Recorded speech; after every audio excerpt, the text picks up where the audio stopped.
Ladies and gentlemen, welcome back to another video from the Double Pivot Pod. Today we'll be comparing the bumper pre-season before it gets started. Alongside me is FPL Discomfort. Kieran, how are you doing, mate? It's been a hectic week. How's things? It's been a very hectic week, Shane. It's been a hectic start to this stream as well, hasn't it? With us pushing it back as I searched everywhere for cables to plug stuff in. Forgot everything. Forgot about FPL. But it's tomorrow. Like this time, tomorrow will almost be at the end of the first game. That's it, mate. And hopefully, someone has been a little bit quiet, but we'll leave that on to teams. Yeah, listen, if you've the first time we've joined the show tonight, welcome to Double Pivot. Please like, share, all that good stuff that keeps the algorithm going. So it's fantastic. What we're going to do, Kieran, we're going to get straight into it. Usually we chat for probably about 10, 15 minutes first, but there's so much to cover tonight. We're just going to go straight into it. So we've got a bumper edition today. Look at that. Look at those faces. Obviously, we go cartoon faces because we've been told they're better looking. That's what I've heard anyway, Kieran. So the first thing we want to cover is I just want to do a slight recap into last season. All right. So for the benefit of those on Spotify, all we've done is we've got the old table, last season's table up there. 1st to 10, and obviously 11 to 20. And it just gives us another reminder of where teams finish. Because I feel like, Kieran, after the summer bliss, we always forget who came where, apart from obviously maybe the top 4 and the remainder. You know, that in between, that 8 to maybe 14, you kind of forget where everyone comes, don't you? No, I think you're right on that. It would have been interesting here, right, with you knowing this, to see how many I could have got right, because I'm looking at that table going, I'm not surprised by any of that. But it's a question now, isn't it? Like, could we get right the bottom half? Because I know the 3 that went down, and there's not many teams left now. It's an interesting one. I think, look, Crystal Palace finish in the same place every season, don't they? So when you go to that next page, we're going to see them sitting in exactly the same place year after year. You're typing in the chat. I wondered what was going on there. But no, look, I think probably the surprising thing, we all remember like the Nottingham Forest drop-off, etc. But it was really quite a tight league, right? We knew that towards the end, but all of those European spots being separated by very little. Like Forest to City is 6 points. So that drop-off, they finished 6 points behind Man City, who came 3rd. Not much of a drop-off, really, is it? No. Although, you know, there was someone on this pod that did predict the City drop-off. It wasn't Kieran. So I'll let the viewers decide who the remainder of that was. But like you say, them to be up. Shane, we can go back to it. I predicted City to come 3rd. You predicted them to come 6th. So, like, did I? What you're saying is, yeah. Well, you said they'd have a drop off. I predicted 3rd. Not as bad as United or Tottenham. No way. But yeah, I mean, where are Man United? Where are they? It's good to. You've got to go at the third page of 2. So yeah, it's just a slight recap on where everyone finished.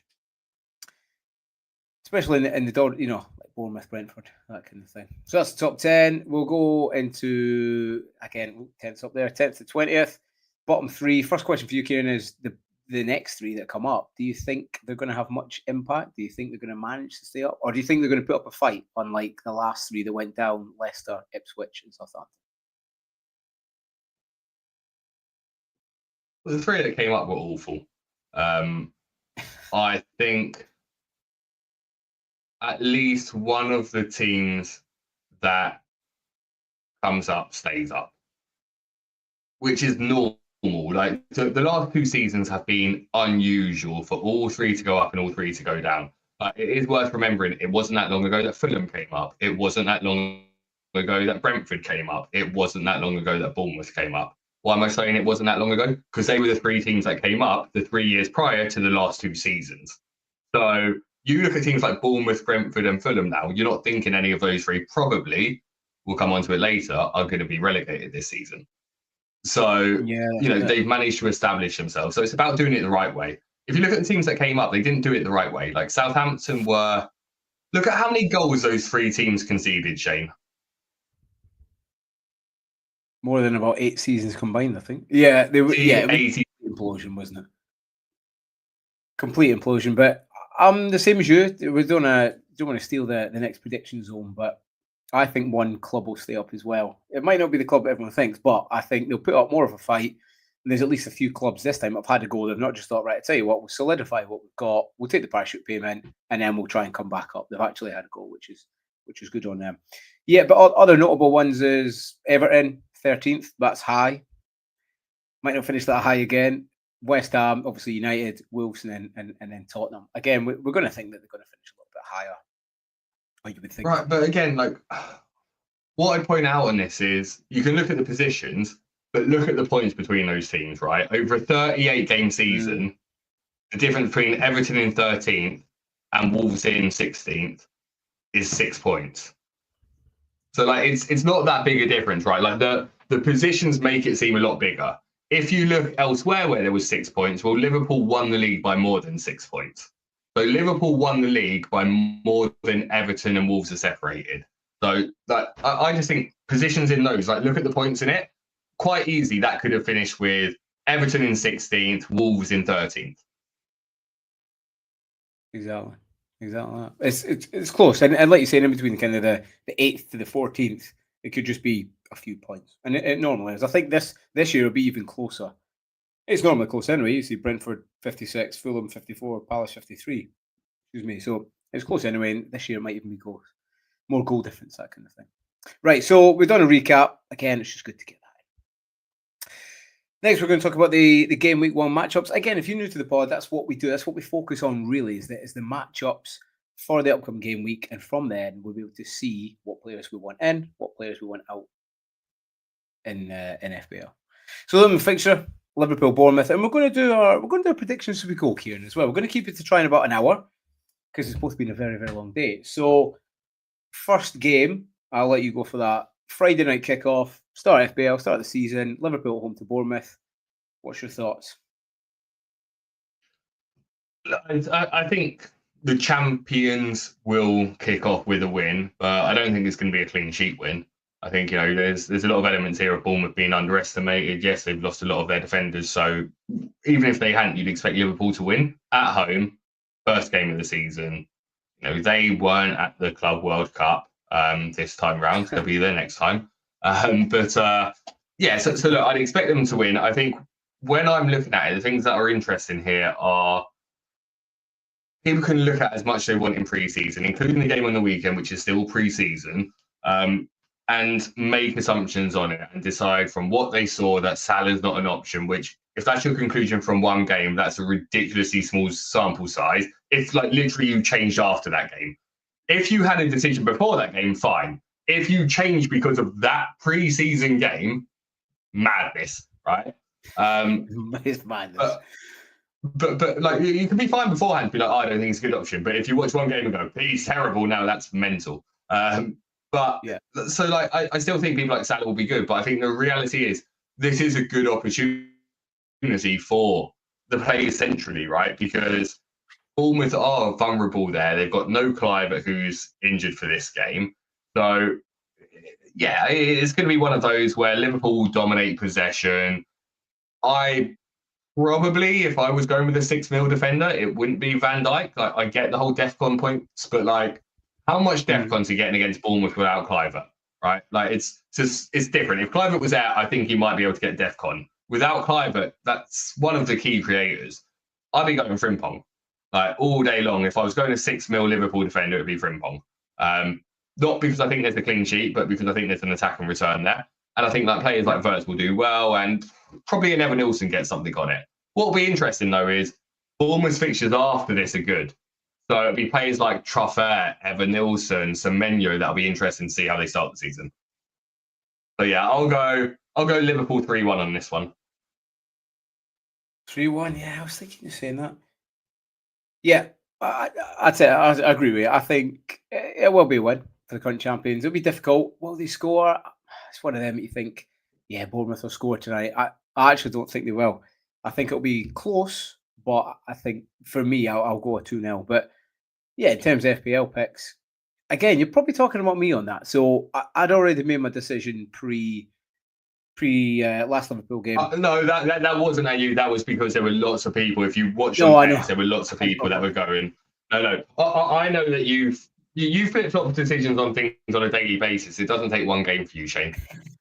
Yeah, And we all exactly. do Yeah, it pre-season. You're allowed to change your draft like multiple times pre-season. Like, that's fine. exactly. It's Yeah, and there's nothing wrong with that. I think people are quite set in the ways of like, right, I've said this, so I have to commit to it, or I don't want to show face, if I go against it, not at all. But yeah, for me, I'd already made the decision to go without Salah, not because I don't think he's a fantastic player, of course he is. I just think the way Liverpool play, the new players that have come in, I don't think he'll be as good as previous seasons, and there's maybe a slight opportunity. Who knows? I might absolutely smash me, and when we get to my team, we'll discuss it more. But yeah, in terms of the score, I think it'll be fairly close, be quite tight throughout, and a 2-0 win. Yeah, happy with that. Right, Colm, what is Colm saying? Shane, are you sitting comfortably? I don't want you to slip over. Yeah. If anyone seen our last video, near the end, I did slip over, but I didn't hurt myself. So thanks for asking, Colm. Thanks very much for that, mate. So we'll go into the next one, mate. Villa, Newcastle. And while I write these down, mate, you just take the early kickoff. It is, which should be fairly close. What's your thoughts on this? I've seen people go either way. So I'm going first both times here. I see. Right, Shane takes control of the show, and now Kieran, and you're going to pick first each time, so I can go. It's okay. I'm back in. I wrote down. I'm back in. Do you want to take it? No, it's fine. You made your call. I'll let you wait and see what Colm says, so you can copy. I'll do the next two. Yeah, I'll do the next two. I think this game, Emery always starts well. He starts organised. He starts smart. Newcastle have a lot of uncertainty going on right now with players like Isak, so will be unsettled. And everyone said no to Newcastle. Everyone has said no to Newcastle. Yeah, Every player they go for says no. So now they're going for a player from Aston Villa. Mental. Like, who they're then playing. I've seen that, yeah. No, I think it's a Villa win. Newcastle Villa are quite good defensively sometimes. Let's go with opening day of the season, lots of goals, 2-1. 2-1 to Villa. 2-1 to Villa. See, that's interesting because that's exactly the score I've got on my predictions. I think, I was listening to Planet FPL earlier with the correspondence week. If you've not listened to it, go back, and if you've got a quick kind of 18 hours, listen to every single club because it's fantastic content. But they were saying that there's a lot of background noise at Newcastle. It's taken them, they've not had any players over the line, like you're saying. They've got Ramsey coming in, but the players that they have gone for, they've all said no to them. It's taken them ages to get transfers through. I know, they got the PSR and they got to be careful who they buy and all that stuff. But yeah, I don't think there's a lot of good stuff going on in the background there. And I think Villa fairly strong at home. I think it's the lunchtime kickoff, so anything could happen. Obviously, don't back a captain. Some people are captain Watkins, some risky ones I've seen. So good luck on you. But yeah, I think Villa edge it just at home and 2-1, and I think Newcastle fans will start thinking, do you know what? We might not finish as high as we originally thought. Yeah, like Com said, the home team usually wins. So yeah, you probably see a lot of home results in there. But yeah, we're going to same score on that. So 2-1 and 2-1. Right, I'll go next on this one. Brighton, Fulham. I don't think Fulham are going to have a decent season. I think a lot of people forgot about them a little bit in terms of they've not recruited anybody. Looks like they've got a few outgoings as well. No one's getting any assets. Or I take that back. I've seen some have a beer. I'm name dropping him because he's in the chat. Him and some other people have got Anderson as one of the defenders. Insane. I know this DEFCON thing, I get it, but we're choosing Fulham defenders that are past it for DEFCON an extra 2 points. Don't get it. So I think they're going to have a fairly poor season. Brighton. Listen, they're exciting, forward thinking. You've always got a lot of good stuff to say about Brighton. Usually, first, ages ago, Barco. You were the first one to talk about Barco before he burst on the scene and then burst out on loan. But yeah, you're quite big on you. Baliba as well. You kind of raised my attention to Baliba, which is good because he is a player, and I think you probably end up going midway, if not the next season, to a bigger club. So yeah, like Com saying, home team usually wins. I'm going for a fairly comfortable win. I'm going for a 2-0 Brighton. What's your thoughts, Kieran? I think you're underestimating who Fulham have in charge with that kind of thought process. They've got a great manager. That's what it comes down to. Brighton have a good manager as well. I think, like you said, Brighton are more exciting a team. Love it when you point out Barco and ignore the fact that, like, discuss Verbruggen as the goalkeeper, Believer, O'Reilly, Gruder, every single one of them. There's threads on it, but you point out Barco, who there is no thread on, by the way. So nice try, but we all know that was as. Look, in this one, I'd agree with you. I would expect Brighton to start well. Adingra, who, again, I don't know if you remember last season, but me just criticising Newcastle non-stop for getting rid of their right winger in Adingra, in Minter. And with Adingra now gone, that's Minter's spot just locked down, right? Whereas last season he was kind of sharing a few minutes. Now it's just going to be all him. But with the way that Brighton attack, particularly with someone like Tokoipers now, they will be vulnerable. I think a few reasons why people go for Anderson is because something he is particularly good at is long balls direct to the striker. And if it is a striker like Jimenez, then they will be able to hit teams on the break. So I think it'll be a close game, but we'll stick with the home team getting something, as Colm said. So we'll go 2-1 to Brighton. 2-1 to Brighton. Yeah, Colm says Brighton 1-1. Go on, Gary, get your prediction here, see what you've got. Yeah, I think it'd be fairly good. And listen, Believer, talk to me about, we'll go into the team at the end, but talk about Believer as a selection. Viable for FPL or not? If he stays at Brighton, definitely. Because he'll be playing further forward in this system. I think Welbeck will miss a fair few games. And I think with that, almost everyone pushes forward. So, Gruder moves forward, Believer moves forward. And Believer is becoming more of that Yaya Toure-esque player, a ball carrier, box-to-box, physical unit with a strike on him from distance. And he'll take more shots this year. So, he's decent. If he goes to United, no, he won't be decent because...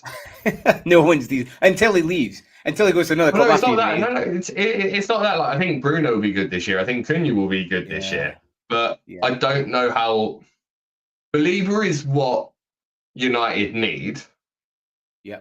But if Believer comes in, then obviously Ugarte, Casemiro no longer serve their purpose. But I think what people don't realise is Bruno Fernandes does not fit an Amorim system. Like, do you remember when I said Dorgu was Amorim's first signing? Mm-hmm. And now everyone's raving about Dorgu because I'm like, what Amorim does is he likes wingers. And I mistakenly guessed Garnacho would play one side, i.e. a winger playing wing back. Instead, it's Ahmad, right? So I got it slightly wrong there. But the Amorim system is having wing backs play as wingers and having the 2 10s and the striker, right? Bruno doesn't fit into this system. He just doesn't. So I think that's where the struggles are going to be. That if Believer goes in there, where does he play? And he'll have to then be playing so deep, and he won't get that box-to-box carrying ability, so he won't get the shots. He'll do okay for DEFCON, but it'll just ruin Bruno from a DEFCON perspective for people, I'd imagine. So, interesting. Let's just hope Believer stays where he is. Yeah, that's it. I mean, if you can fit him in, good player. I was actually looking back at the head-to-heads, and Believer scored against Fulham last season, so it might have had him in at one stage. And interestingly enough, I might have a United player in my team, Kieran. I know. Look for the shocks. I'm sure Colm's got a shock on his face, but I might have a United player in my team. Yeah. Have a Beer says Anderson clean sheet is nailed. I'll be honest, like I was on this pod yesterday. If you've not listened to this pod, go and listen to it. FPL Have a Beer, fantastic. It was a really good night. Again, thanks very much for inviting me on. But yeah, when I seen he had Anderson, I was pretty shocked. And I know the reason is because of DEFCON. But DEFCON can do one, if you will, because, all right, think about it a little bit, but an extra 2 points for really what is a little bit of luck. I don't think people should be. When someone's got Anderson in your back line at the start of a season, that's when you need to start thinking, I've gone too much DEFCON here. I've gone too rogue. And he's laughing. I like it. Next one then. So we've got Sunderland at home to West Ham. Did I go first there? Did you go first? I think I went first there, didn't I? Sunderland, you're going first again, Shane. Oh, I'm going first. I've double up. So at first I was a bit bullish on Sunderland at home to West Ham. You know, promoted team. They're going to make it difficult for the opening night. Quite a decent place to go. And West Ham haven't been that good in pre-season, but throughout pre-season now they're Sunderland. So I'm quite conflicted on what I think is going to happen. West Ham will score. I know that. Will Sunderland score? I'm not too sure. I think they'll manage to get it in the end. Probably defender or something like that. And I'll go for a 1-1. I think it'll be a 1-1. That's probably shocked a lot of people. Oh, look at Com. Honestly, Com, he's, we're like that. He's gone 1-1 as well. Kieran, what are you going to go? 1-1 as well? So the funny thing is, I've got all of my scores written down here, and yeah, I do have 1-1 written there. Oh, yes. Let's go. I think if anyone was going to win it, I think it would be Sunderland out of all of them. One thing I do want to point out, though, Shane, is I know a defender in FPL, by the way, right, who would be good for DEFCON, and last season got 2 goals and 3 assists. Would you be interested in that player? No. You would, right? You would. You obviously would. What, DEFCON 2 goals and 3 assists? Yeah, they're a DEFCON monster, and they scored 2 goals and got 3 assists last season. A defender. I'd look at them, but if you're going to play back 3... Tell me a defender that scored more than... No, stop right now. Tell me a defender that got more than 5 attacking returns last year. Milinkovic.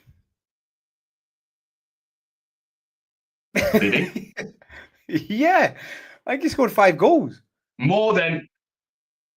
Williams? I said more than 5. I didn't say... I did... Okay, so Milinkovic got 7, right? Yeah. But okay, so you're going Williams. You're going Williams as well. Williams? Yeah. By the way, both these players are more expensive than this 4.5 player, right? Williams got 1 goal, 3 assists, so he got way less. And he cost more. So you go Williams, who's worse at DEFCON and worse than the player that I've got, who got 2 goals and 3 assists and is better at DEFCON. You'd still pick Williams. How many clean sheets did this player get? That's the question. Because that's the key. What, last season? Last season? If we're going off of this idea that I am right now, mate, I will tell you. If he's got clean sheets, 10. Yeah, I'm interested. 10. I'm interested. Yeah. Mm-hmm. Do you know who the player is? Go on, talk to me. It's Joachim Andersen the season before at Fulham, right? The reason why I'm saying that and why I want you to think about it is because last season, he got no goals, no assists, right? But the season before, he got 2 goals, 3 assists. Before that, he got 4 assists, right? And seasons before, Fulham got 10 clean sheets, 8 clean sheets, 12 clean sheets, 9 clean sheets, right? Their expected goals against them in last season would have put them 5th in the table. They massively underperformed because they were conceding like shots from outside the box. So Fulham were unlucky last year. So the reality is, Anderson actually had, if you look at data over 38 season, we would expect a regression to the norm here. We would expect Fulham to go back to what we know Fulham are. A solid defence that might let in a goal, but rarely let in 2 or 3, with solid defenders, and with Anderson, who can play a long ball to a player on the break. But yeah, I just wanted to stop the Anderson abuse there, because I was so close to having him in my team myself, because he is a solid option. Anyway, it's my turn to go first on Tottenham v Burnley. Go on, here we go.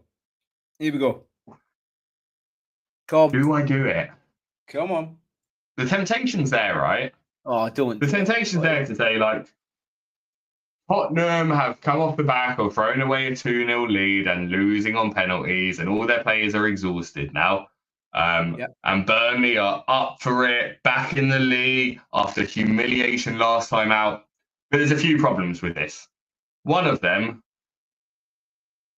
Scott Parker is Burnley manager, Yeah, and he's dreadful. correct. And the other one is Burnley is dreadful. So what I'm hoping for, and I don't know if you've noticed this, but everyone who uses FPL review suddenly now has, I've seen this genuinely, three Spurs defenders in their team. Oh, jeez. 3 Spurs defenders. People have Vicario, Porro, and Van de Ven in their teams. Right? Multiple people. Now, Shane, if we go back a couple of slides, where did Spurs finish in the league last season and how many goals did they let in? 17. And a lot. Last night, how many goals did they let in 5 minutes? 2. Spursy. 2. 2 right. So, like, don't get me wrong, Frank will improve Spurs, right? But he's not a frigging miracle worker that does it instantly. So, like, people might get the clean sheet this week, right? But next week you then have them playing City. You have 3 Spurs players playing City. Exactly. Like, now to your point, oh, but I've got them for DEFCON. Like, that's mad. When would you ever have 3 defenders from a team in FPL ever before? And all of a sudden, because review tells you to, they're doing it. In the opening game for a Spurs side, by the way. I hope. Which, yeah, it's insane. Yeah. So I hope 2-1 Spurs. 2-1 Spurs. Okay. Com's gone 1-0 Tottenham.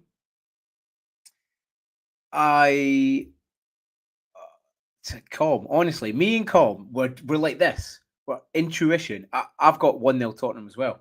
I think it'll be a fairly close game. Burnley they'll put up a bit of a fight until it gets to the latter stages, 65 plus.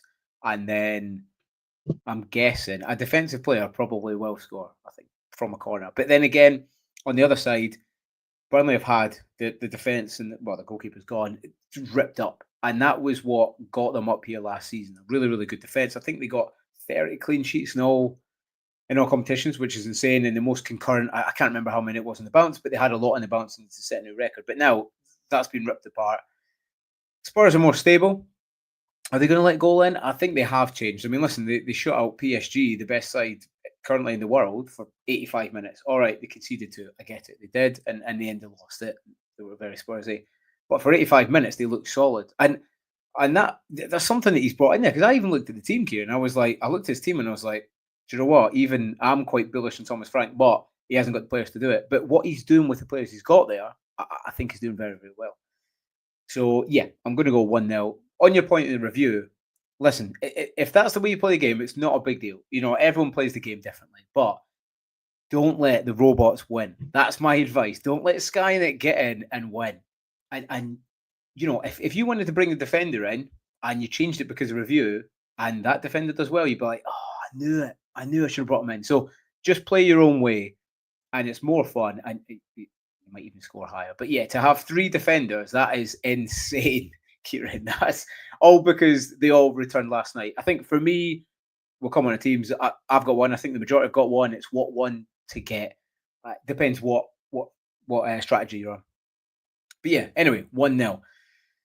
Wolves, Man City. Right, this is me up first, isn't it? Little news flash. Yeah, you up first on this one. Little news flash. I've got one gentleman that I didn't have last season, and at the start of the season, he absolutely smashed me. So I'm kind of hoping for that repeat again. I think City are going to have a field day with this. I think it's going to be a game that people are going to think, do you know what? Why didn't I start with a City asset? It's so straightforward. Wolves have had a really, really bad pre-season. They've not kept a clean sheet.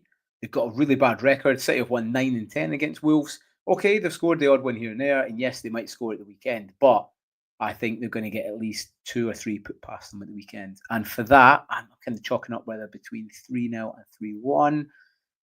I'll go my original. I'll go 3-0. And Haaland will definitely be involved. It wouldn't surprise me if they got a penalty as well. There's been quite a few penalties over the years.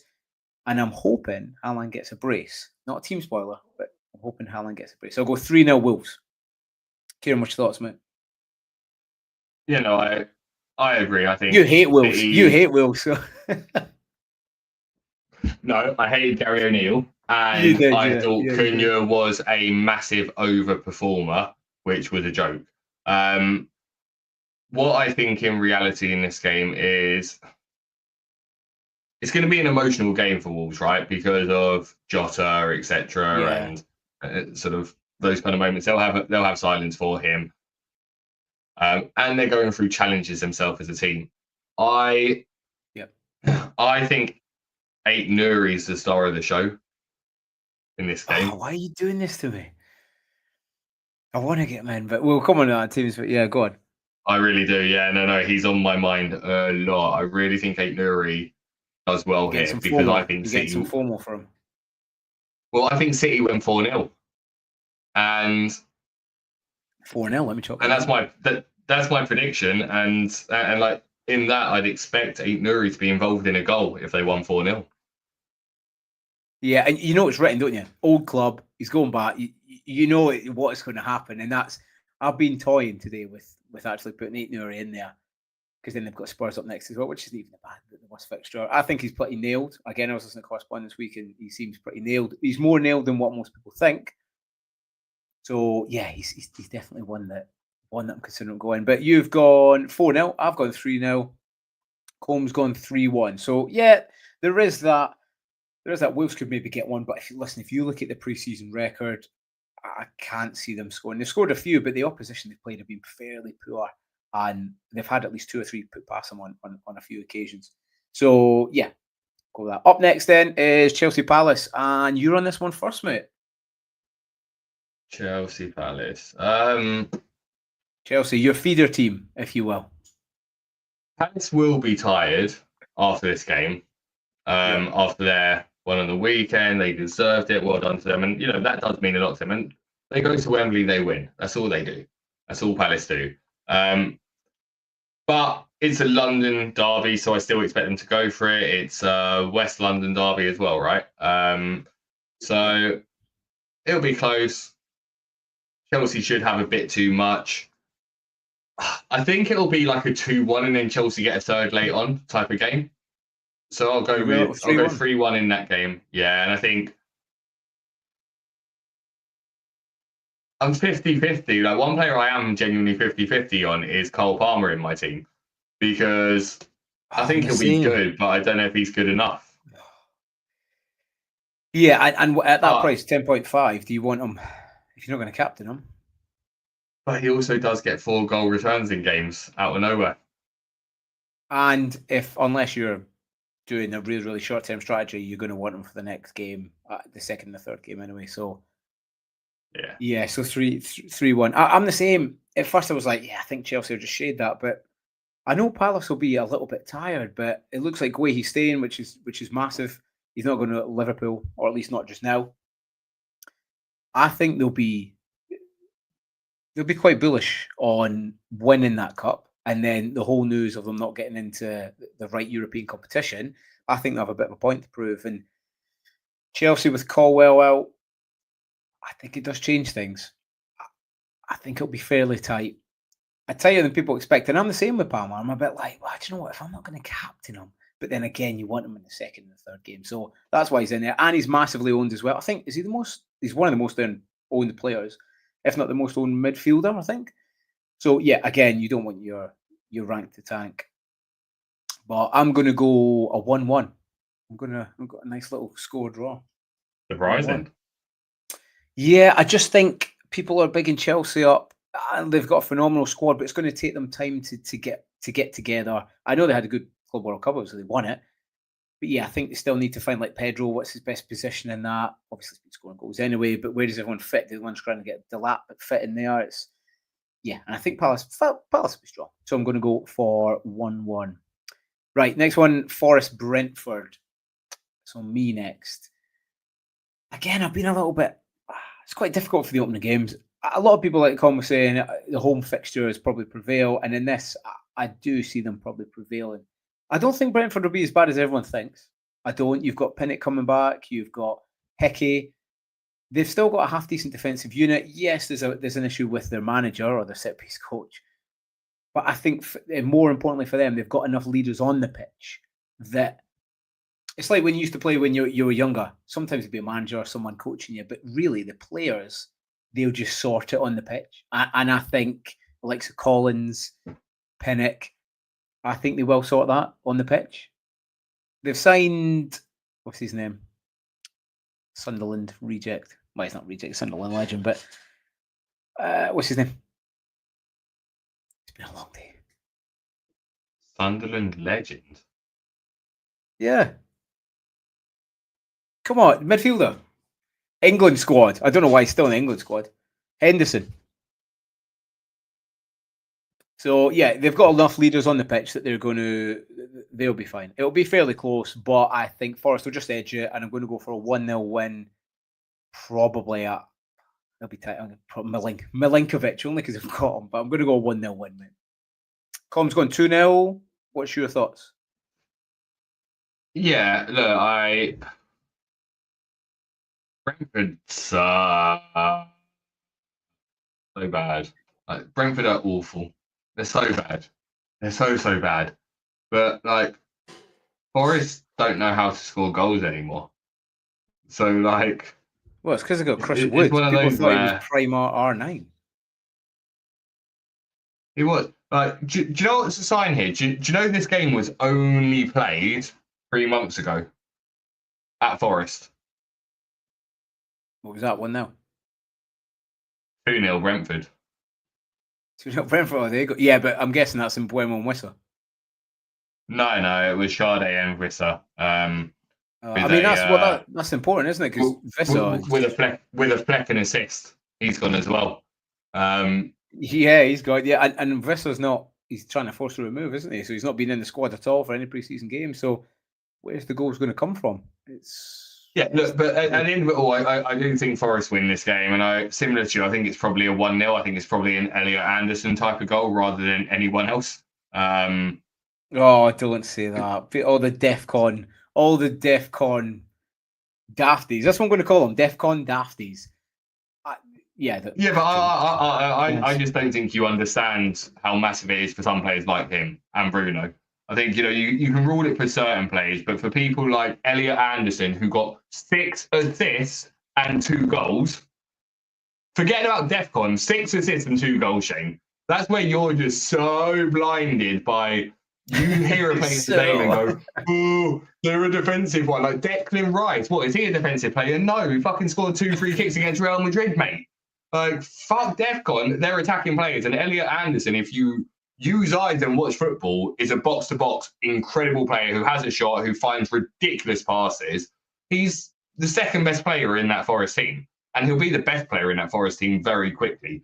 And you know what? I'll go even further. Elliot Anderson will be in the friggin' England squad in the summer. Yeah, listen, I think he's a good player. He's a class player, and he's on a lot of set pieces, like you're saying. I get if you're going to keep him for the season. I could fit him into my squad with my 5th midfielder. I could fit him in. It's not about having him for the season, Shane. Look at the bloody fixtures for Forest to start the season. Like, they're playing Brentford, who are fucking awful, right? They're playing Palace. They're playing Palace, who are whatever. They're playing West Ham. They're playing Burnley. They're playing Sunderland. They're playing Arsenal. Like, come on now.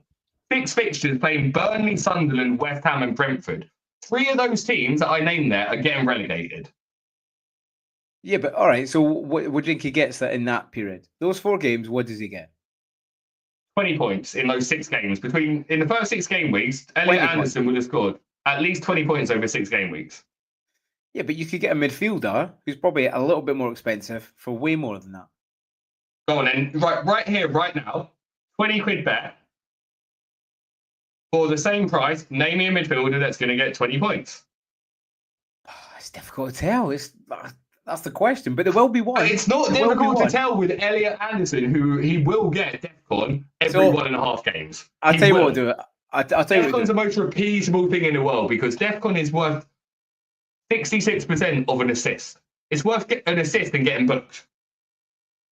I just thought I get it. I get why people got it in, but I've seen some teams that are absolutely don't get it. DEFCON with DEFCON. For instance, Anderson. If you want to start the season with Anderson and 100%, him, go ahead. Right. Why would you not start with Anderson? Who the hell do you have in your midfield chain that's better than Anderson? Right? You got Verts fine. You got Palmer fine. You got Saka fine. You got Bruno fine. Right? Who's your 5th? If you tell me, oh no, but I've got like oh, I've got Ollie Watkins and Strand Larson up front. That's just stupid. Alongside Haaland, I've got three strikers in a game. I've got three strikers in a game where strikers don't get points. Would be mental. Like plain and simple.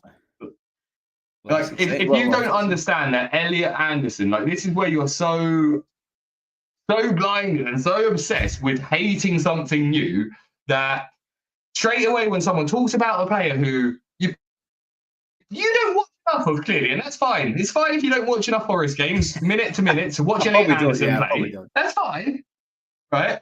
But to just go Elliot Anderson, DEFCON, and ignore the fact that he got 8 attacking returns last season, is on set pieces, and the fact that DEFCON is valuable.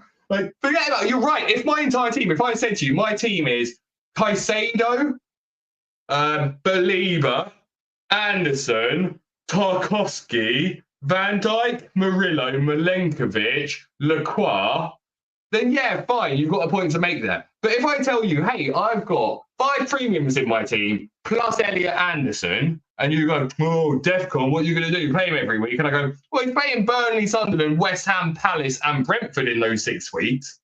So yeah, I'm going to fucking play him.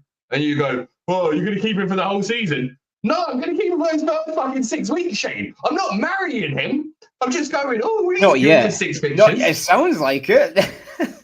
No, I get no. Sounds I do like get we're getting a divorce. That's what's happening here. It's game week 1 and we're getting a divorce, everyone. I know. That's yeah. No, I do get it. And like you're saying, people are resistant to change. Probably me. I'm quite resistant to change. I could get him in as my 5th midfielder as well. It's probably that everyone's going with him as a pick that I probably don't want to go with him. But they're not. He's 4% selected.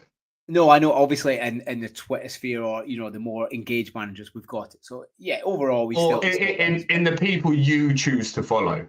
Let's just correct it that way, right? This is what I want to point out to people on FPL Twitter. I follow you. Right. But my point is, when people go, oh, it's everywhere in FPL Twitter, no, it's only on the people you follow, right? Like that's the whole point of Twitter. You follow people and then you see what they post. Oh, is that right? Okay. I mean, I'm getting old. But no, anyway, we need to get on track. But he might come in. I've got a player, it's the same caliber, if you will, for By the way, I don't have him in my team right now. But after all of that as well. After all that. Someone asked me earlier how long my team is. For those listening, I do get that. But we'll have to come on to where I think it's the best. And it depends what formation you're playing as well. It depends how much you're attacking those game weeks. You're going for long term. But yeah, where were you on the scores? So I went for 1-0. What did you go for? I went 1-0 as well. 1-0 as well, right. Okay, United Arsenal. It's the big one. I'll let you take this. It's your turn anyway, and it's your club. Talk to me. United Arsenal, Old Trafford. Not even a question, is it? Right? We've got. Is it not? You're not worried about the big Cunha, the big bad Cunha after you? Oh yeah, I'm worried about a guy who shoots from like 40 yards out and another player who shoots from 40 yards out against Arsenal, who you're not going to get a good chance against Arsenal's defence, right? Let's just face facts. When Arsenal switch on defensively, we kept City silent with 10 men at Etihad for 78 minutes, right? If we want to shut up shop, we'll shut up shop and we will let you shoot from 45 yards out, Cunha, because if you can bang it top bins from 45 yards out against Zubidoo and Rice and Gabriel and Saliba, who will be putting pressure on you. Like, I'm not saying we're going to stand back and go, 40 yards, have a shot. Zubi will be all over him. And if he still bangs it in, fair fucks, right? Because you would let anyone in the world do that shot all day, every day. All day. Like, what are you doing? You're falling over and you're shooting. That's not football. Like, that is just we've all had that mate when you play basketball who gets 1 3-pointer in and then every time he gets the ball, he tries it and he never makes another one. You're like, mate, just pass the fucking ball so we can get a 2-pointer. Yeah. Now I hope, I mean, I'm not a big fan of United, as most people know on this pod, but I hope Cunha bangs one top bags. I hope. No, he will. We won't keep a clean sheet, so he will, but it will be a comfortable Arsenal victory. It'll be 3-1 Arsenal. And one thing that is for certain in this game, if anyone wants By the way, we do not condone betting, even though I told Shane bet against me earlier. And now I'm about to say, if anyone does want to know an interesting trend, Saka is. You can look up Saka's goal scoring record when he plays against Man United, and you can also look up his discipline record when he plays Oh, you did against say that. Manchester United. Yeah, you did And say that. if you combine those two things together, and you happens to have a pound fall out of your pocket into Patrick Powers, then he would give you £10 back. It's like you know when you used to go to the pub in my youth, and you used to get a snake bite. Do you remember a snake bite?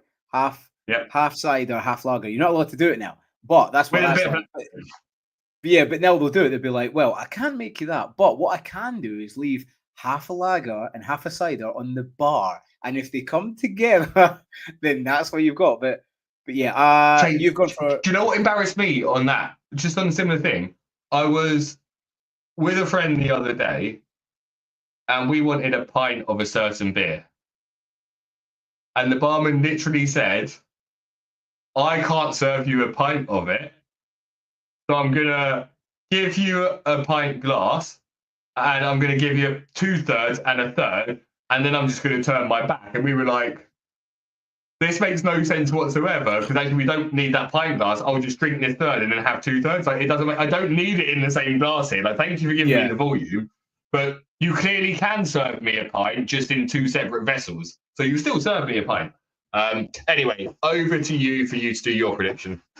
So, listen, there's a lot going on in this game. You've got, the underrated United against the strong Arsenal, which I always, and I say it every time, like when they play City or Arsenal or Chelsea, I'm like, they're going to get battered. And then they always seem to just edge out a 1-0 or a 1-1, or they'll just lose. But typically they'll go for the draw. In this, though, I think Arsenal have too much. I think Shesko is written to get something, though. It wouldn't surprise me if he scored. Either he'll score or Fernandes to get a penalty. It's written in stars. But I think Arsenal will just edge it 2-1. It'll be a close contest, and people think, you know what? United aren't that bad, which you'll see in a minute. My predictions. I've changed my stance from 17th. No, I've changed my stance to do a lot or significantly better than what I thought. So I'm going to go just edged out 2-1. I'd like to ask you, though, before we move on, Gyökeres, does he start or doesn't he start? He starts. He starts.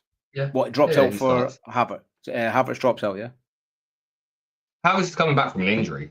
So, like, it's a bigger risk starting Havertz. Like, Havertz is so important to Arsenal this year.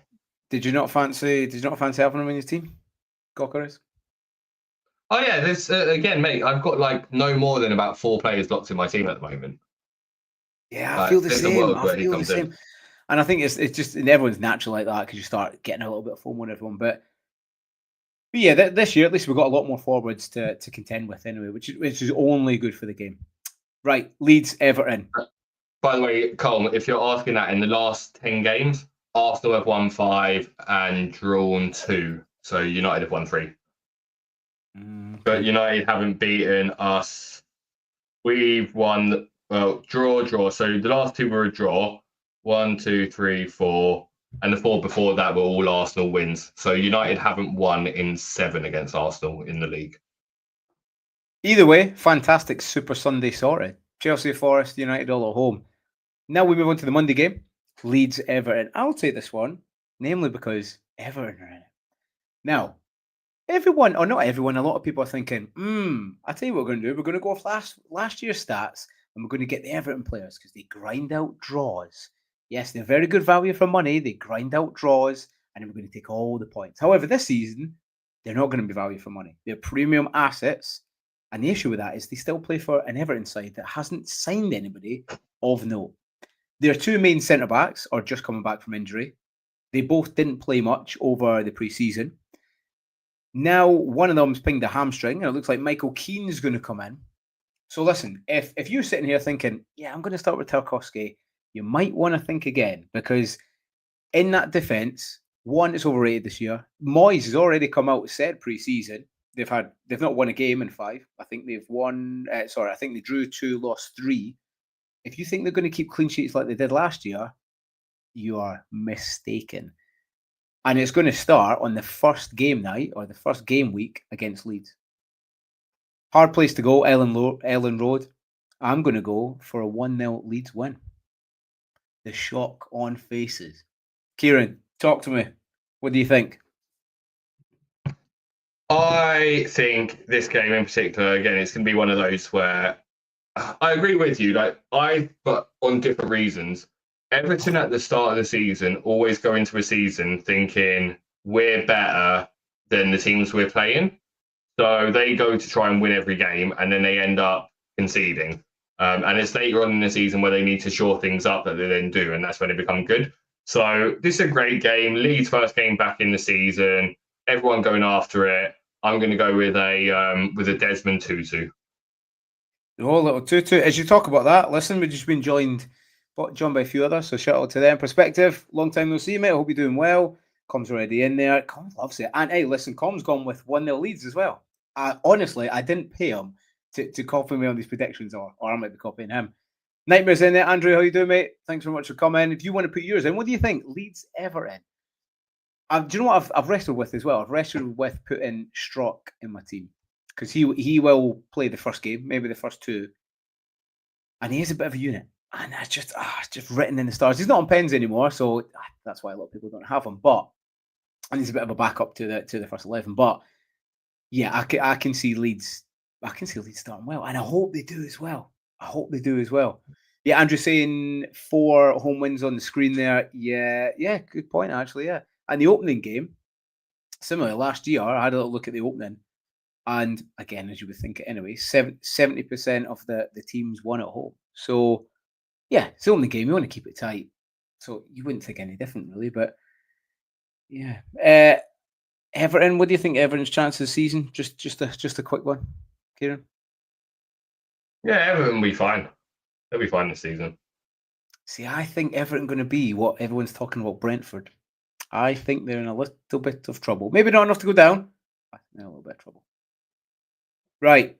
On to the next one, predictor. Right, we'll start off with mine. Right, so this is what I think the season's going to be, and it's hard to predict. It is hard to predict. If you've not used this league table, go and try it. It's on the FPL website. It's easy to do. You can just change the teams around rather than kind of write them all out. Bottom 3. Let's start there. Bottom 3 for people listening on Spotify: Burnley 20th, Fulham 19th, and Leeds 18th. Kieran, chat, talk to me. Am I going crazy with Fulham? Talk to me. Yeah, no chance Fulham get relegated. No chance. No. That's mental prediction. The fact that they have one of the strongest defences in the league. They have a top half defence. They just do. And you don't get relegated with a top half defence. That's just never going to happen. That's mental. I can see Burnley bottom, but that's mental. Yeah. I mean, it's hard. I'm like you. I do see the 3, struggling as they always do. But I do see one coming up. I've gone for Fulham. It is obviously a big risk. And yeah, what did they come last season? 10th, 11th, I think. So yeah, it'll be a big drop off. But it's just mental. I've got a little bit of a feeling.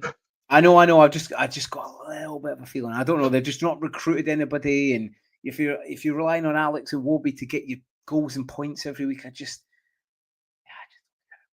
don't get it. Have you heard of Harry Wilson, who was injured for half of last season, but when he played, he scored in pretty much every game? Have you heard of a young talent called Josh King, who is one of the most exciting players in England under 21 setup? Yeah, I have heard about Josh King. I was listening to that correspondence the other day, but I don't know. I've just got a feeling. It's just a little bit of vibey pick. Then move on to the next bit. So we've got Sunderland 17th, Everton 16th, Wolves 15th, West Ham 14th, Bournemouth 13th, Brighton 12, Brentford 11, and Palace 10. What do you think of the next few on them? I think for the majority, most people probably think that. Is there anything that jumps out at you, Kieran? Anything you would put up a lot higher or a lot lower? Did you get my one, by the way, or shall I read out some of mine at the same time here? You can read them out if you want, or do you want to do mine and then yours? Either or. Yeah, we'll carry on with yours. But you're asking me if I would change your order around. Well, yeah, it's not my order. Is there anything I think is outrageous there? Yeah, there's one glaringly outrageous thing where like you've got Brentford almost in the top half of the table. That's outrageous to me. Okay. So I don't think I have the drop off that everyone thinks. I don't. But that's what Not makes talking it about a interesting. drop off. You've got them finishing above Brighton, who you just said were incredible. That's mental. But how can you like? You can't genuinely think Brentford are better than Brighton. Hey, you never know. You never No, know. but it's not about Shane. Defend your argument. Why are Brentford better than Brighton and Bournemouth? Come on, give me some good reasons here why you think Brentford You never are know. going to finish higher than Shadi might have a good that, season. Collins might be the DEFCON monster that you Collins want is everyone else to 65 be. years old. Collins can't stay out in the sun for too long. So is Like, this Anderson. player right now. Anderson's collecting his Hey, pension weekly. which What is he, Anderson? 32? He looks about 50. He's got a Diego Costa face. He looks about 50. Right, but Yeah, we're talking about Brentford here, right? You've already relegated for them. Forget about that. You've already relegated Forget them, about that right? glaring one. So but you can't use that argument of how old's Anderson. Well, you've relegated Fulham and you put Brentford with Collins in 11th. Now, forget about that. How bad do Brighton have to play and Bournemouth have to play for Brentford to finish above them? What I think's happened here, Shane, because look, you sent me this to do as well, and I did it, right? And I'm going to tell everyone exactly what's happened here. Is these are still in alphabetical order for the most part here, because it starts in alphabetical order, which moves a couple up and down. He did his top 5, he did his bottom 3, and then he just moved a few more around and went, that's about it. I just spent a bit of time on it. I think Brighton are down there. You know why? Because they're going to sell their starting 11 to any, probably Chelsea. They'll probably sell all the first 11 to Chelsea. Yeah. In the middle of the season, they're just going to sell it. Mad. That's what they're doing, then they'll sell up. Right, and then, so I've got 10th, Palace in 10th, Villa in 9th, Forest in 8th, Newcastle 7th, and Spurs in 6th. Fairly solid. Like, you're a lot more happy with that one. I think that's a little bit more dead on. And then top 6, we've got Spurs, United. You're probably thinking, wow, I didn't think United was going to be that high up, but I've changed my stance clearly. United in 5th, Chelsea in 4th, City in 3rd, Arsenal 2nd, and then Liverpool in the title in 1st. Talk to me about the top 6. Good, bad, indifferent? You think Arsenal up there? You've got the same, not necessarily in the same order, but you've got the same 5 as I do in the top 5. Yeah. It is mental that the last time we podcasted, like 3 weeks ago, you had Man United in like 14th and laughed at my bold prediction of them finishing in the top 5. And we're like, no chance, Sonny Jim, no chance. Aye, Fiona. There's not a chance that'll happen. I didn't know I sounded like Paul Gascoigne. What? No, that's why I man. Why I man? No, you're right. And like you were saying earlier, what I was saying earlier, you can change your stance. Do you know what I mean? Don't. No, you can't. I've got you. No, I've got you on recording. I'm going to go back. And then say there'll be people listening. Oh, I don't want to change my position on that player because I've said this, that, and that. You can, and it was the same as you. I went back, I had a look at United. I watched quite a few of the preseason games, and yeah, I've changed my stance on them, and they will do fairly well. Yeah, right. Anyway, that's my predictions. Everyone else who dropped yours in the comments, put if you agree. Clearly, Kieran doesn't agree. Do you agree? Let us know. Kieran, talk to me about your top 20. I'll just run through mine very quickly because I can't bring it up on screen. But I've got the same team rock bottom, right? Burnley in bottom. In 19th place, I've got Brentford. That's insane. So where you have it, there's more chance of Brentford going down than freaking Fulham. In 18th place, I've got Sunderland. In 17th, I've got Wolves. In 16th, I've got West Ham. In 15th, I've got Leeds. In 14th, I've got Everton. In 13th, I've got Fulham. In 12th, I've got Brighton. 11th, Bournemouth. 10th, Forest. And then the top 9 are Palace, Spurs, Newcastle, Villa, Man United. And then the top 4. In 4th, Chelsea. Chelsea, yeah. That's one we agree on. That's one we agree. In 3rd. This is going to be insane. Liverpool. That's insane. I knew it was coming. That's outrageous. In 2nd, Arsenal. And your Premier League champions in this season will once again be Manchester City. And the reason why I say that is it's Manchester City. In any season, would you be surprised if Man City won the league? Pep Guardiola, Man City. Would you be surprised if they won the league? No. No. Haaland, Marmoush, Shirky, Reinders. Like, that's a big team. That's a big team. Haaland had a quiet season last year and was injured for half of it. City, no team did better in 2025 than Man City. Yeah, listen, no one's debating they're a fantastic team. Of course, they're a fantastic team. I think they've got a lot of new additions. They win the league. They're going to take time to gel. I mean, I've got them. You got them win. I've got them third. It'll be close anyway, and that's a good thing about this season, Kieran. I think we've not covered that.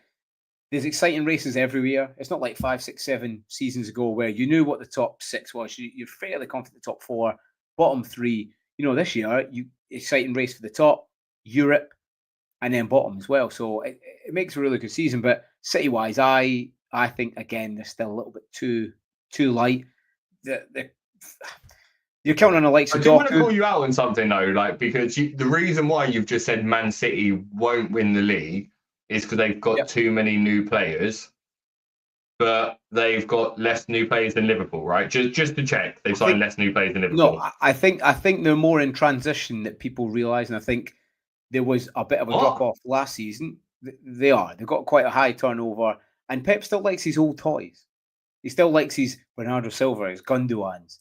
Do you know what I mean? And same with Foden. Listen, if Foden has a good season, maybe, but I just don't get me wrong. Trent's gone. Trent's gone. Trent. Yeah, Trent's gone from Liverpool, right? Yeah. So brand new right back, brand new left back, brand new number 10, brand new striker, brand new manager who didn't change anything last year and this year is now changing it. He won versus forgetting that he did win the league. Right, but you're forgetting that Pep Guardiola is the most successful manager in Premier League, right? Like in recent history. You're forgetting that Haaland is the best striker in the world, right? Oh, that's not even. I don't think that is. On what? Oh no, on the start of last season? Yeah, all right. In the start of last season, yes, yeah, fair one. But in terms of goal scoring ability, Haaland's the best striker in the world. Wow, if that was, I think a lot more people would be captaining him then at the start of the season. Well, no, because strikers get less points in FPL, so that's not the point here. But it's not debatable that striker is the best. Haaland's the best striker in the world. In terms of ball finishing, goal scorer, and striker, Haaland is the best in the world. I think people I think you are forgetting though, like their defense. Like, do you think Aït-Nouri, Gvardiol, Diaz, and then Núñez, that back line, they're not going to keep as many clean sheets as City have done before, or Arsenal or Liverpool? I think they will. No. What Núñez is a right back. I know he comes inside. All right. No. Trivia. How many goals? Right. In fact, I'll tell you this. Liverpool conceded 41 goals last season. Yeah. Yeah. How many do you reckon City conceded? 40. 44. Right. So basically the same as Liverpool. So I don't get the point here, Shane. I genuinely don't. Like the reality is no team won more games in 2025 than City, right? Right. After Christmas, in the new year, City were the most dominant team in England. They were nowhere to be seen. They came third, right? Just behind Arsenal, who were miles clear of them. They made massive points up on that. Haaland came back from injury. Marmoush is an unreal talent, which we all know. So forgetting about any transition, we know that Haaland's the best striker in the world, the best goal scorer in the world. This has got nothing to do with FPL. It's not about, like, if you were a manager of a club, do you want Haaland as your striker? Yes. 100%. Yeah, but he can't play every game. Look at him. They broke him last year because he played 90 bit. No, well, look, and he gets injured. Tell me who you're going to put in as number 9. Tell me, Haaland gets injured, who you put in as number 9? Marmoush. Don't say No. Oh, okay, all right. So you got a Marmoush who's what, a 30% of Haaland. It's not enough to win the league. You can't win the league when Marmoush is a 9, and that showed last year. You can't do it. He's a great player. I love him as a great player. But sorry. Liverpool won the league with Darwin Núñez as a 9.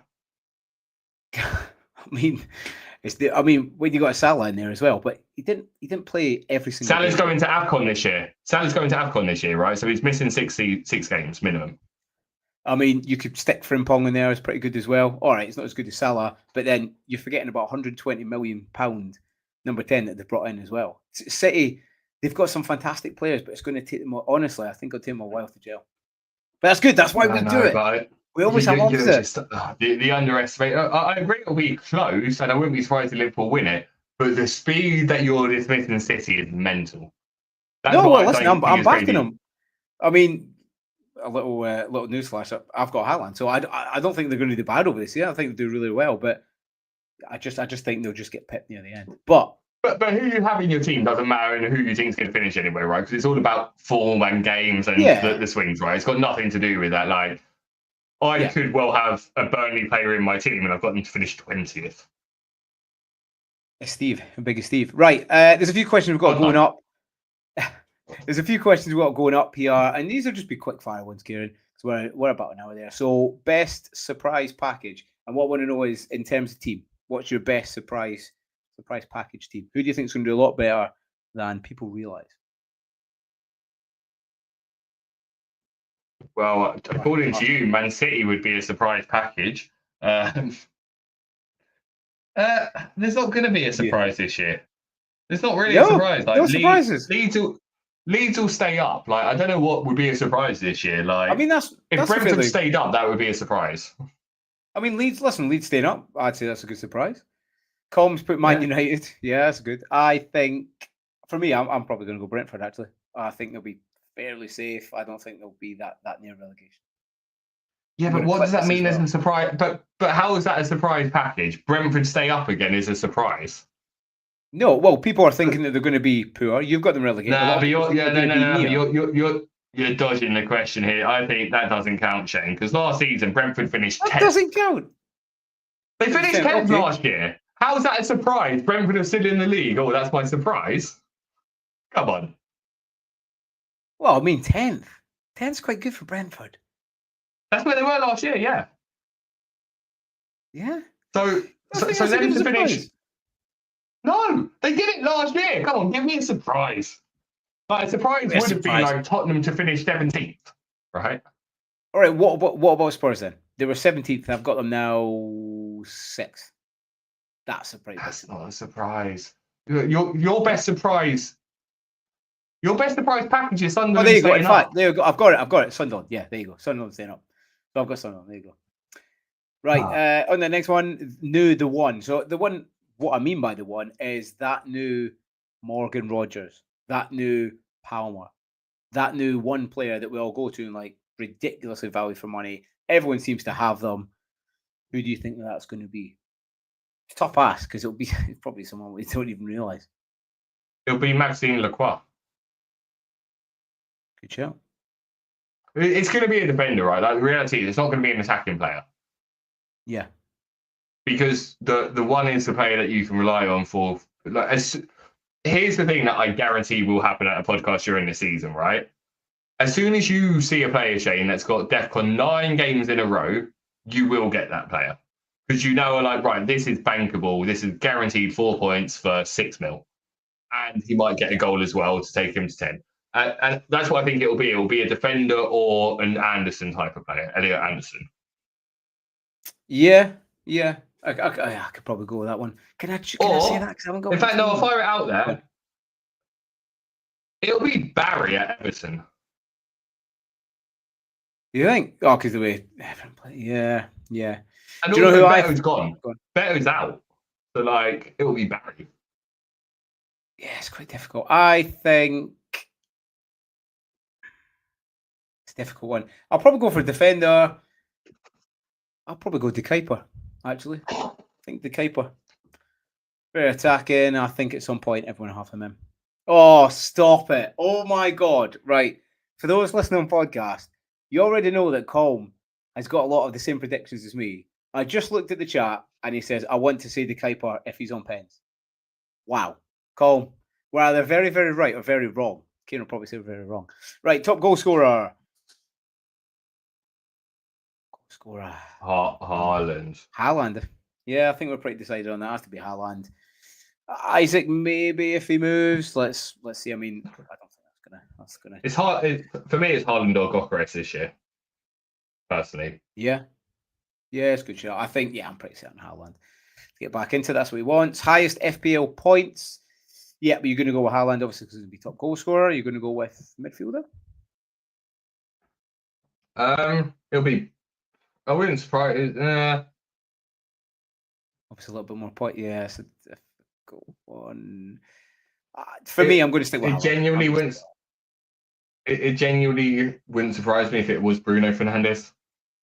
Yeah, actually, I keep forgetting. I mean, he's in my side. Well, newsflash is in my side, but yeah, you could have goals, assists, which he does every season, even when United are shite, and DEFCON as well. So yeah, it's not a bad shout.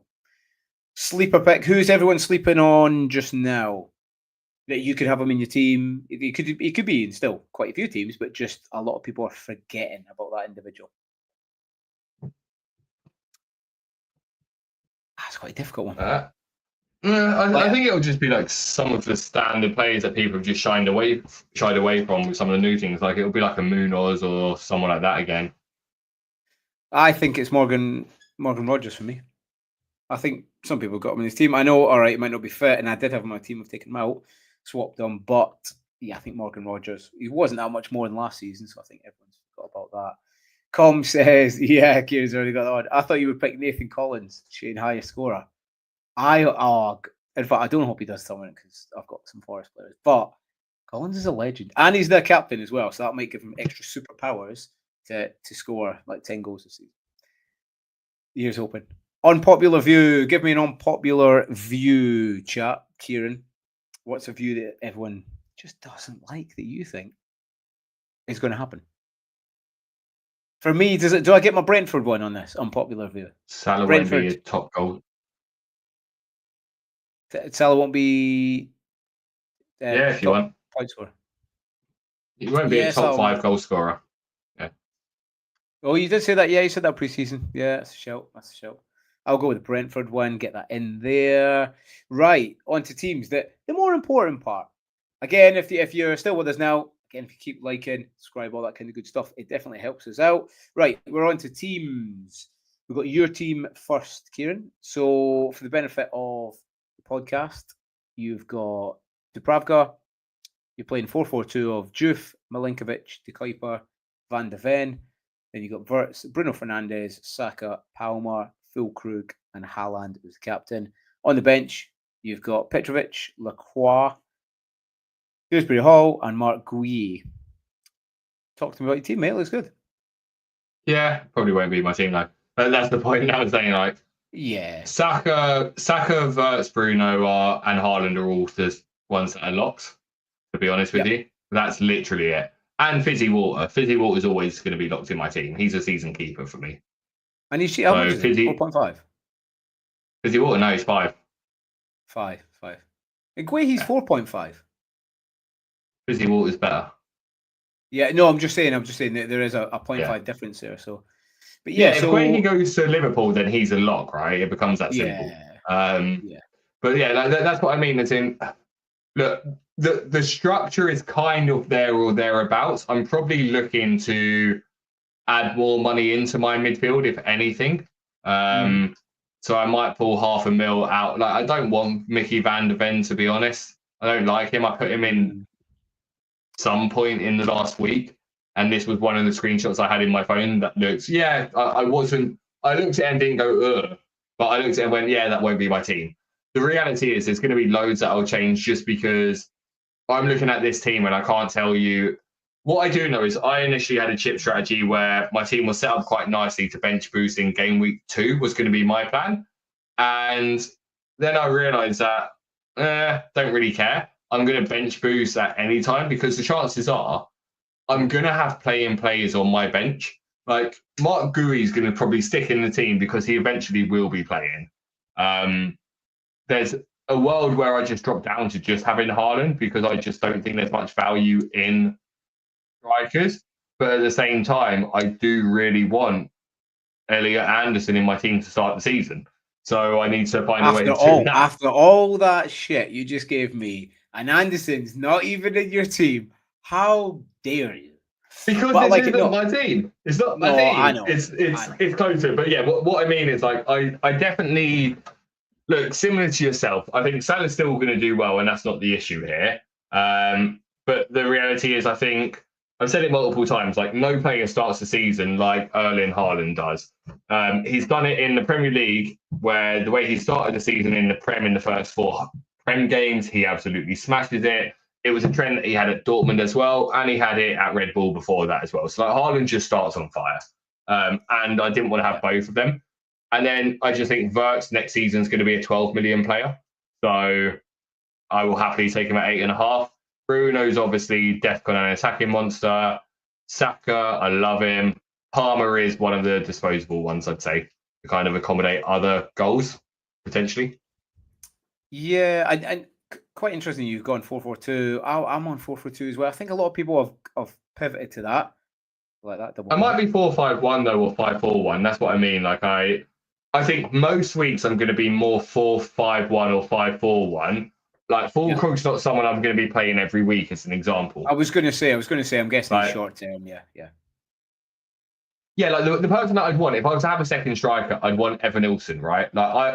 There's a reason why I've got Petrovic. There's a reason why I probably would have Truffert in my team as well. And I probably do want Evan Nilsson. And it's because after the Liverpool game's out the way, Bournemouth's fixtures are great.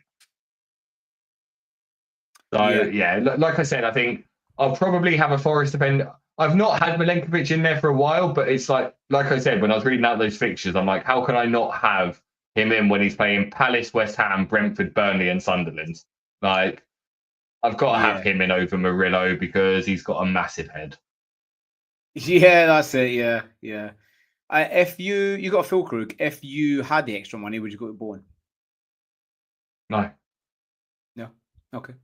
He's not worth, like Owen's good, but he's not an 8 million striker in the new system. Yeah. I mean, listen, that maybe some people are underrated. That I've seen a few. I've seen Dan with Fulkrug as well. He's a West Ham fan anyway, but so it's probably a bit more fun for him. But yeah, against a newly promoted side, Sunderland, I think they will score. It wouldn't surprise me if it was a Fulkrug goal from a Bowen assist or the other way around. But yeah, midfield stacked. Saka, all right, it seems like a hard game, but you could easily get someone at United, and then they've got Leeds second game. So yeah, you're going to want him in. Back line. And also the other thing that I'd always add is like players like Saka, players like Salah, players like Haaland, when they're playing against United, Chelsea, Liverpool, each other, etc., you still think, like, whenever we play City, I always think City are going to score, right? Whenever we play Liverpool, I always think Liverpool are going to score. But you always think that those teams are still going to score. And if I was to say to you, if anyone's going to score against Man U or be involved in a goal, who would it be? You say Saka.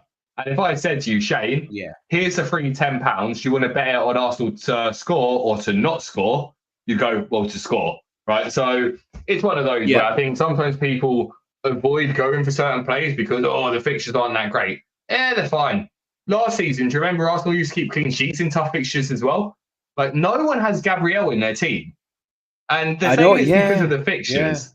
But, like, this is the top goal-scoring centre-back. Do you know what? I was looking. The biggest threat from set pieces.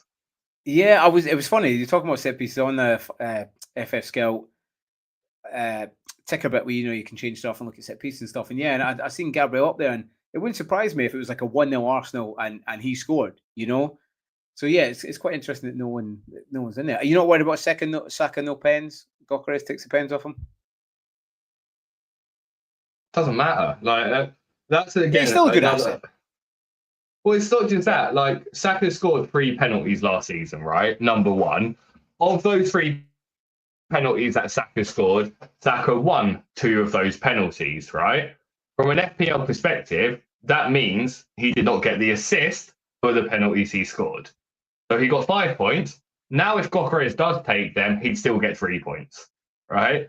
Add into the fact that by bringing Gyökeres into the Arsenal team, Saka now has a player that he can pass to that can put the ball in the back of the net. Saka's going to get more assists.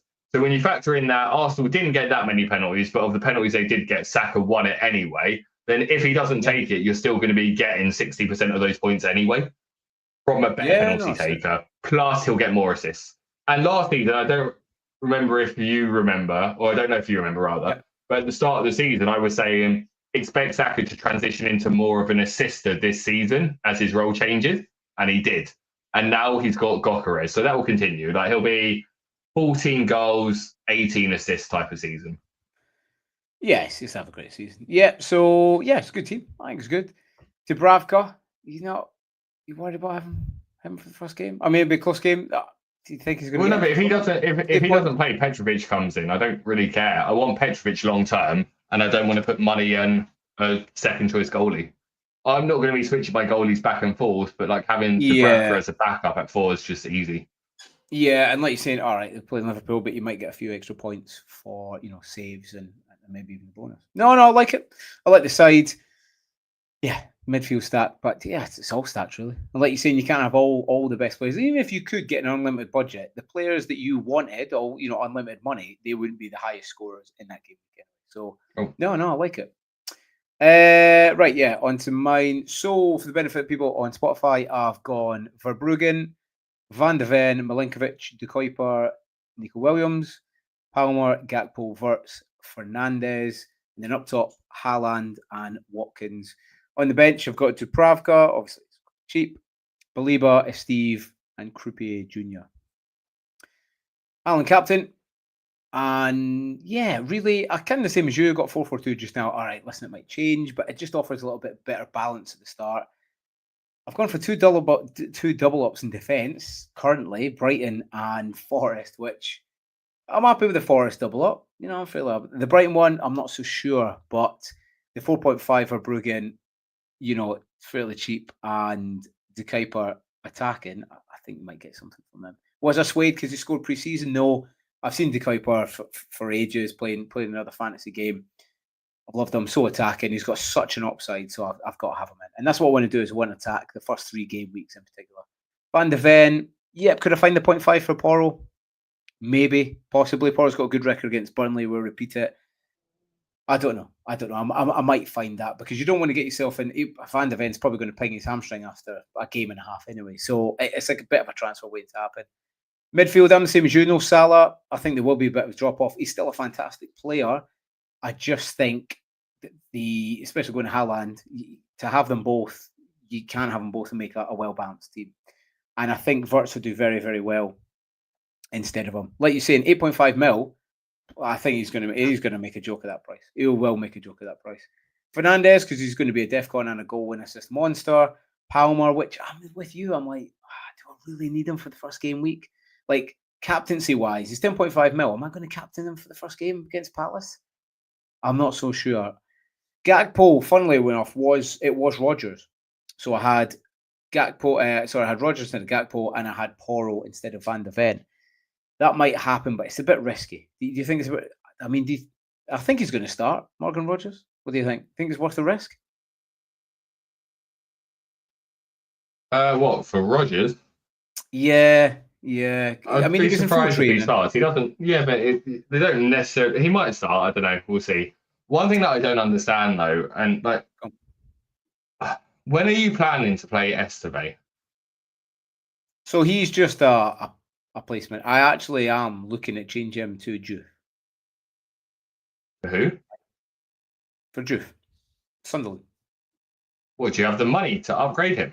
Well, this is the thing. So we were talking earlier about 8 Nuri. I'm getting 8 Nuri FOMO, and I think I'm going to get him in. I think I'm going to get him in, but obviously for that I need to downgrade a little bit. I need to find the cash. Steve, obviously he's just the one point I was going to make is look, I'm seeing Esteve in loads of teams, and I kind of get it because for some people it's I'm going to bench boost in game week 2, right? The only questions I'd ask is when Esteve is playing in game week 2, he is playing against Sunderland, right? Yeah. Now, of all the teams, if you were to order the teams in the Premier League in terms of who the most attacking are, you probably wouldn't have Sunderland as one of the most attacking teams, right?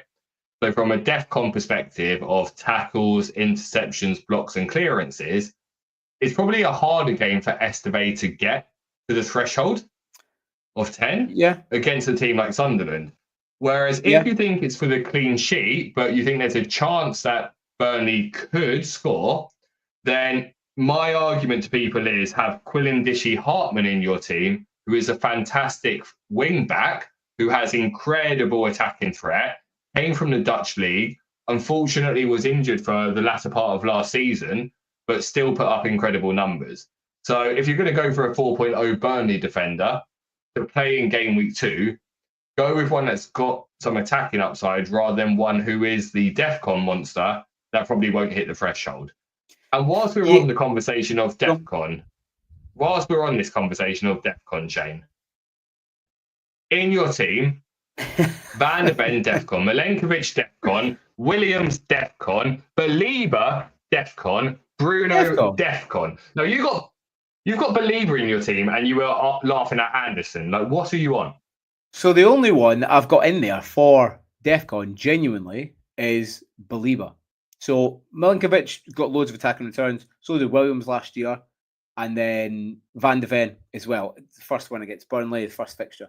But yeah, that Belieber's the only one I've got in for DEFCON. Again, he could change. And do you know what swayed me a bit? I looked back at the head-to-heads and I seen he scored against Fulham last season. So that's why I had him in there. And I think he will add a few more goals to his. And also, his game this year. The reality is you won't go for Dewsbury Hall at the moment because you hate Everton right now. But in about 3 weeks' time, when you like Everton, you'll probably go for Dewsbury Hall.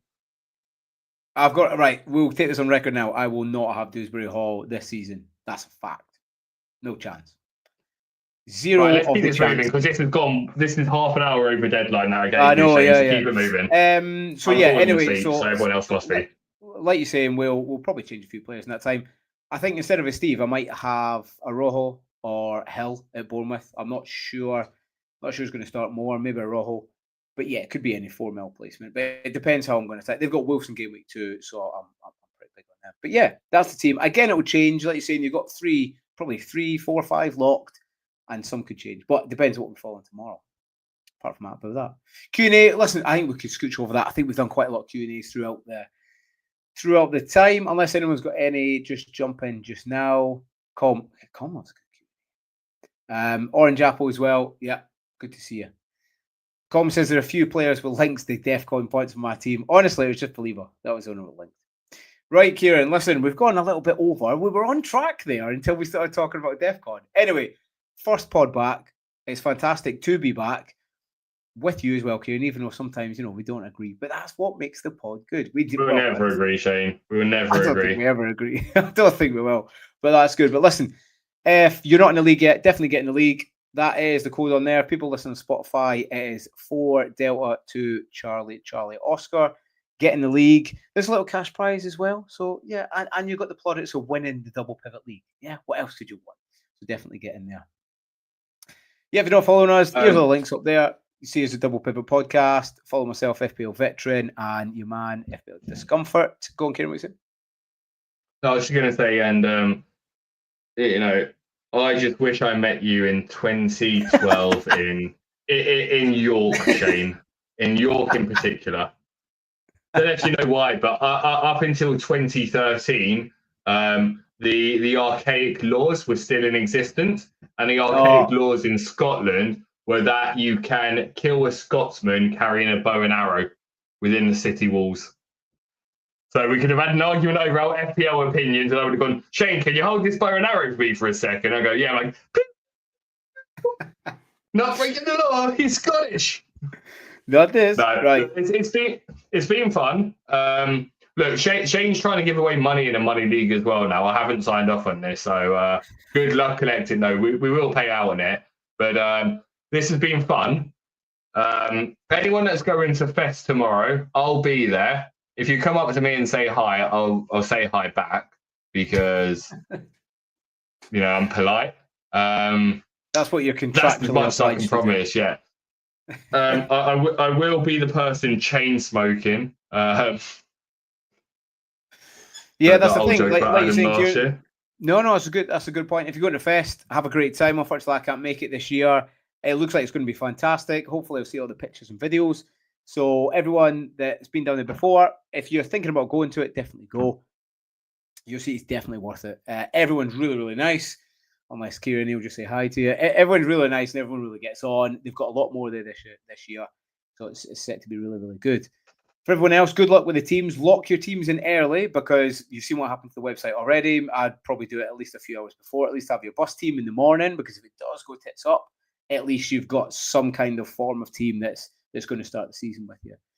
Apart from that, I'm going to do an early deadline stream tomorrow at lunchtime. So if you can catch that, it'd be fantastic. It'd be good to see what teams everyone's going with, to see if everyone's got more Forest players in your team, all that kind of stuff. I'm joined by a guest as well, D-Unit, as well, from Have a Beer last night. So he's going to come on with me as well.